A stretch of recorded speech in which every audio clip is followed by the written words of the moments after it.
ఒక అమ్మాయికి ఎంగేజ్మెంట్ అయిందట. అంటే ఇది ప్రదానం చేయబడిందట. ప్రదానం చేయబడిన తర్వాత అదే ఊర్లో ఒకడు అమ్మాయిని చూసి మోహించాడట, ఇష్టపడ్డాడు. ఆ అమ్మాయి ఒంటరిగా ఇంట్లో ఉంటే ఈడెళ్ళి బలవంతంగా ఆ అమ్మాయితో ఏం చేశాడట, శయనించాడట. అంటే వ్యభిచారం లాంటిది చేశాడట. ఇప్పుడు ఆ అమ్మాయి ఏం చేయాలట, వాడు బలవంతంగా ఈ అమ్మాయిని అనుభవించేటప్పుడు ఏం చేయాలట, కేకలు వేయాలంట, అయ్యో కాపాడండి అని.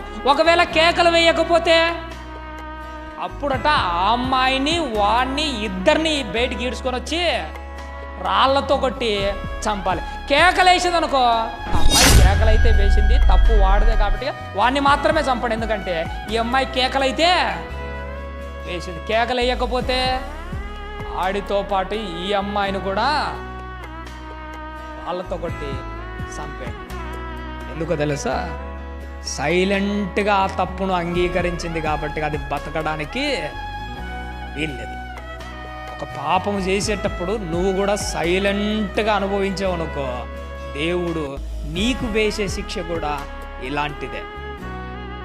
వాళ్ళు ఏమంటుంటారంటే మౌనమట సగము అంగీకారం, అర్ధాంగీకారం అని అంటుంటారు. చూసాడా, ఒక పాపం విషయంలో తప్పు చేయడానికి ఆ అపవాది నిన్ను ప్రేరేపించేటప్పుడు నువ్వు కేకలు వేయాలి. పౌలు గారు అదే కదా చేసింది.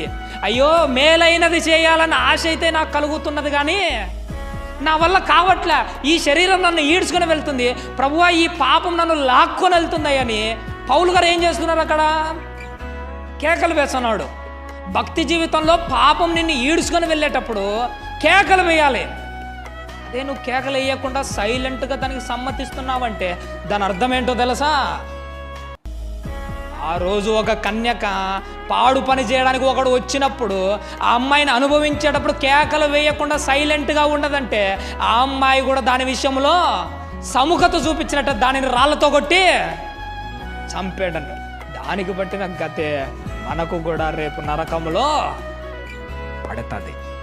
అపవాది నిన్ను లాక్కొని వెళ్ళేటప్పుడు, పాపం నిన్ను ఈడ్చుకొని వెళ్ళేటప్పుడు దేవుడి దగ్గర మోకాలేసి, ప్రభువా నేనైతే పాపం చేయాలని నాకు అయితే కలగట్లేదయ్యా, ఈ శరీరం నన్ను లాక్కపోతుందయ్యా అని పవిత్రురాలైన కన్యక ఎలా అయితే కేకలేస్తుందో నువ్వు కూడా ఏం చేయాలో తెలుసా, ప్రభు సన్నిధానంలో అలా కేకలేయాలి.